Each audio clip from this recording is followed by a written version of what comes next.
exactly 2 weeks to go until Election Day. The race for the White House is now entering the home stretch. Both Vice President Kamala Harris and former President Donald Trump have been courting undecided voters in those key battleground states that could likely decide who wins the election. Yesterday, Harris visited Pennsylvania, Michigan, and Wisconsin in an effort to shore up the Midwestern blue wall. Alongside her was former Republican lawmaker Liz Cheney. Her inclusion, it raised some eyebrows among some Democrats who disagree with the conservative ex-congresswoman on foreign policy and on abortion issues. Well, as for Mr. Trump, he spent the day in North Carolina where he surveyed the damage of Hurricane Helene before attending an evangelical Christian event in Concord. Both candidates laid out the stark choice in the upcoming election. This election is a choice between whether we will have think of this, 4 more years. Could you stand it? 4 more years of incompetence and stupidity and failure and disaster, or whether we will begin the 4 greatest years in the history of our country. I think we have a real chance.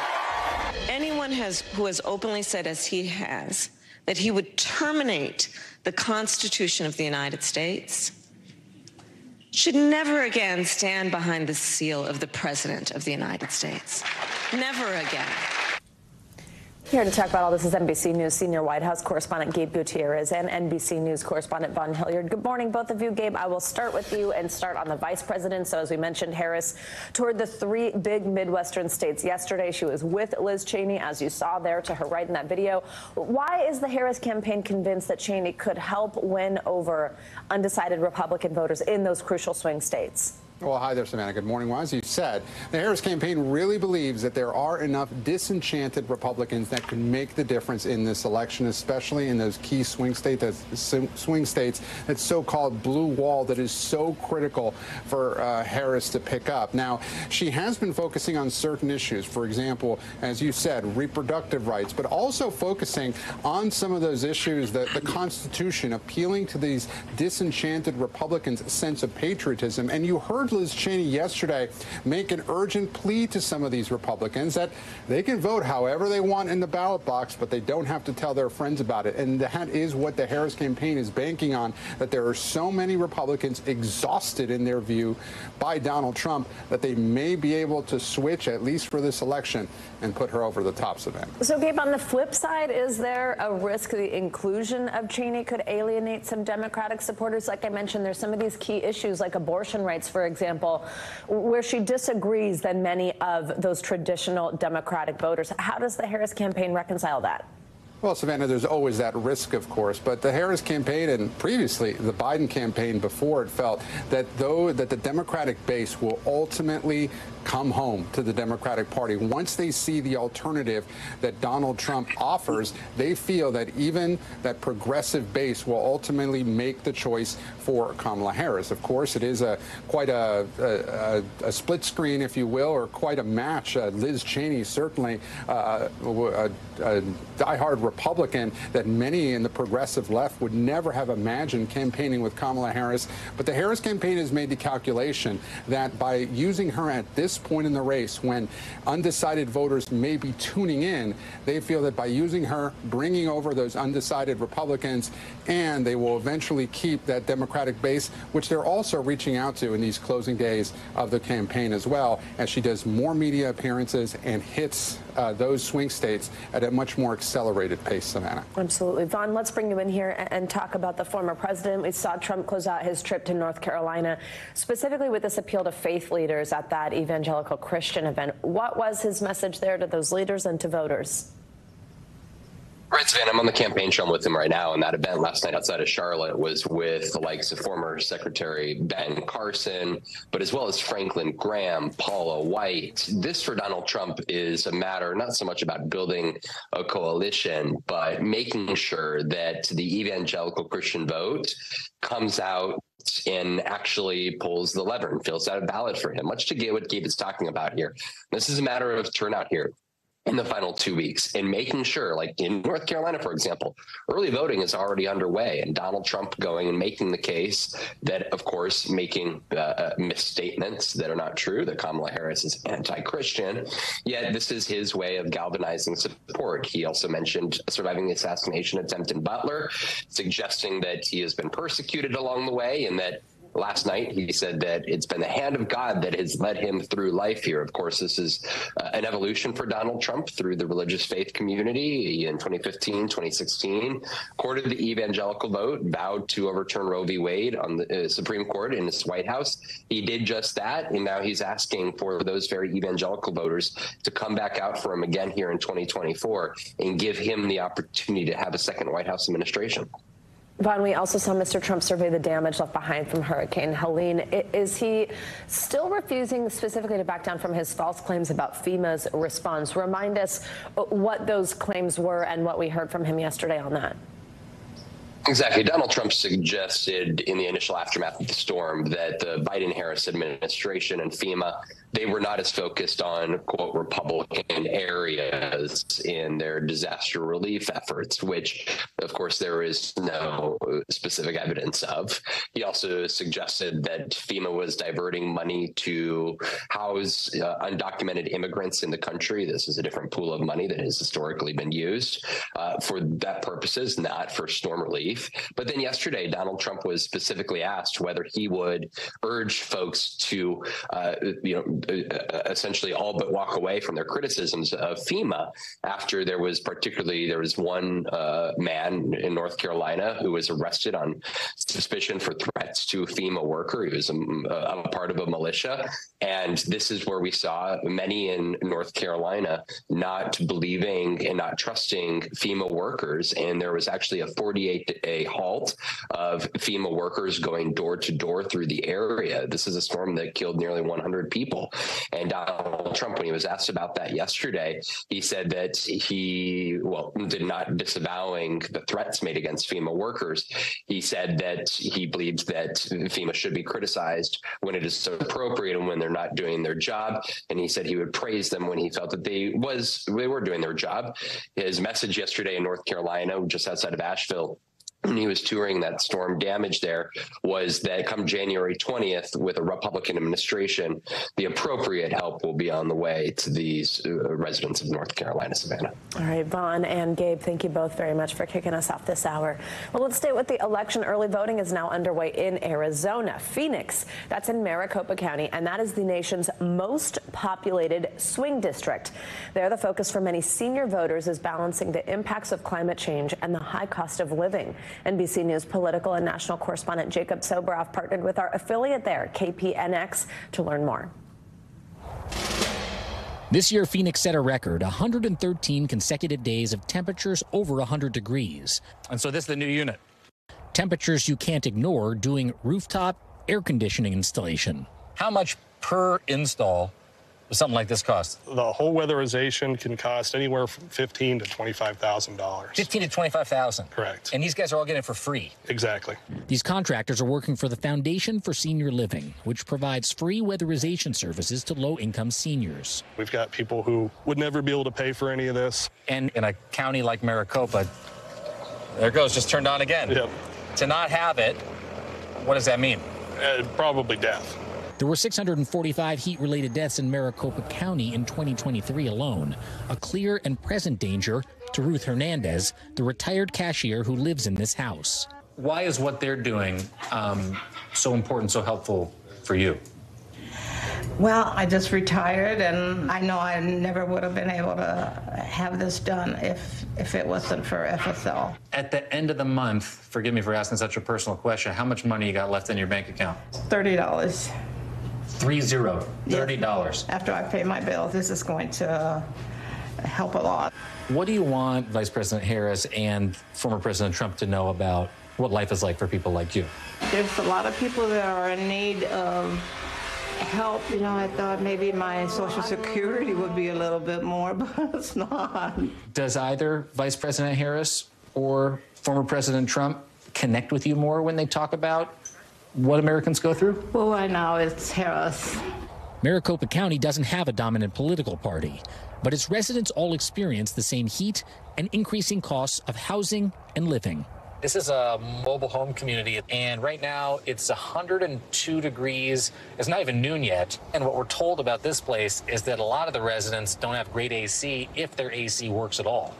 Michael Jacob, nice to meet you. You too. Michael Leonard also signed up for free weatherization services from FSL. They're replacing a water heater. This is the old one. This is your old water heater. It's only 5 years old. Recently, Michael got a free air conditioner, too. So this is a brand new air conditioning unit over here? Oh, brand new.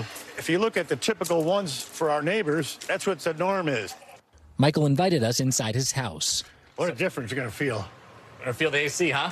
Oh. This is nice. Well, let me ask you, do you think that, I mean, clearly there's your Trump ad up there. Do you think that he can help people like you? I think he can help the entire economy. We met another person who's getting these free services, and she's a Vice President Harris supporter, and you're a Trump supporter. And despite the fact that you're going through sort of a similar thing, you know, you're divided. What's the commonality? Well, it's the hardship. Yeah. Right, hardship. Regardless of what side of the spectrum you're on, it's hardship. And so why do you think we can't see more eye to eye on the politics? Really good question. Everybody's got to come together. We got to pull together as a country. We got to. High temperatures on the thermometer and in politics, in a place both could decide the presidency. Jacob Soboroff, NBC News, Phoenix. Great reporting there, Jacob. Well, just 2 weeks, as we'll keep reminding you, until Election Day. One foreign policy issue Democrats and Republicans can agree on is the potential threat China poses really in everything, whether it's technology, tariffs, trade, all the way to EVs and fentanyl. China is repeatedly cited as the biggest strategic challenge to the U.S., and no matter who wins in November, they will be tasked with managing those threats.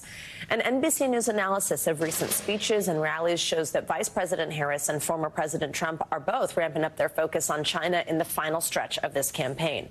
We have NBC News international correspondent Janice Mackey-Frayer joining us from Beijing with more on this. Janice, good morning. So when the candidates talk about how they propose to deal with the challenges presented by China, what are they saying, and does it seem that one would be tougher than the other? Savannah, how Kamala Harris deals with China is likely to look a lot like the current administration's policy of stressing competition, avoiding confrontation, wanting to have communication so that there won't be conflict. Harris has actually talked very little about specific China policy in recent weeks. She talks mainly about China to criticize Donald Trump, saying that he sold out to China during his first presidency and at the expense of American jobs, especially in auto manufacturing. Whereas for Donald Trump, it's all about tariffs, about slapping bigger tariffs on existing tariffs and framing it as a way to be tough on China. Though most economists are saying it's U.S. consumers that will end up paying. More recently, he said that if he returns to the White House, China would not dare mess with him, especially China's President Xi Jinping, because he knows he is, quote, crazy. Savannah. You're mentioning this, but let's talk more about the preference China could have for one candidate over the other. How would either victory play out here for this very tense relationship between the U.S. and China? Is there that big of a difference?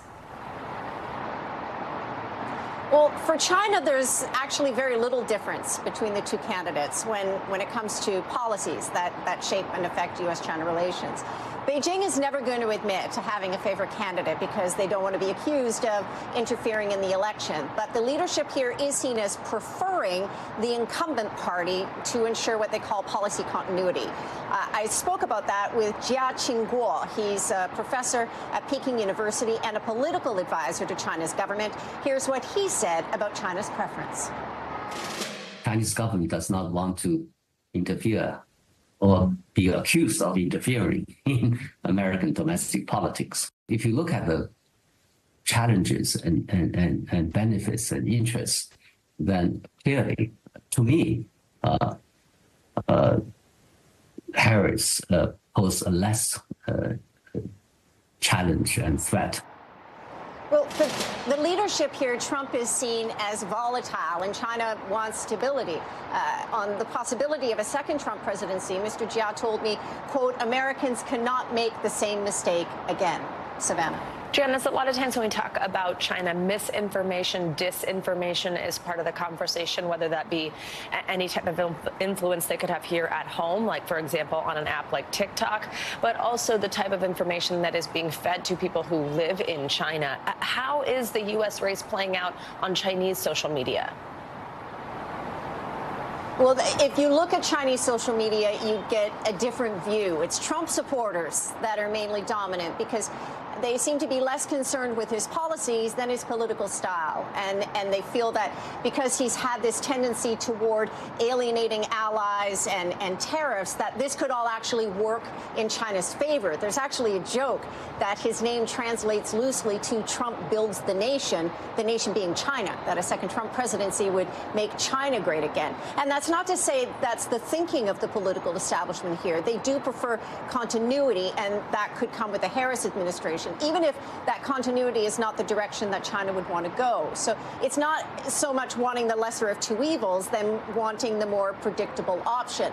Another point that we should make on Chinese social media and the messaging is that a lot of it isn't the overt sort of pro-Beijing, pro-China messaging that you would expect on a presidential election campaign. The messaging does seem to be focusing on the down-ballot races where influencers feel they can have more of an impact on American voters. Wow, that's quite interesting, especially because that's not always such a part of the conversation here in the U.S.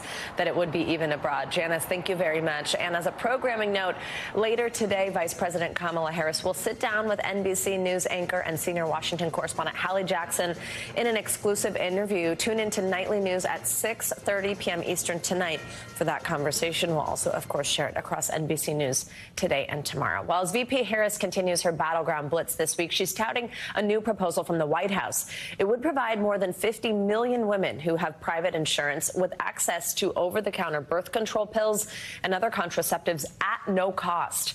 If finalized, this rule would take effect next year and expand a federal mandate that already requires insurance to cover preventative care services at no cost. Right now, only one form of birth control pill is available over the counter, but this would force insurance companies to cover other things like the morning after pill, spermicides, condoms, and some IUDs. Now let's get a check on your morning news now weather. We've got meteorologist Michelle Grossman here with your Tuesday forecast. Hey, Michelle, good morning.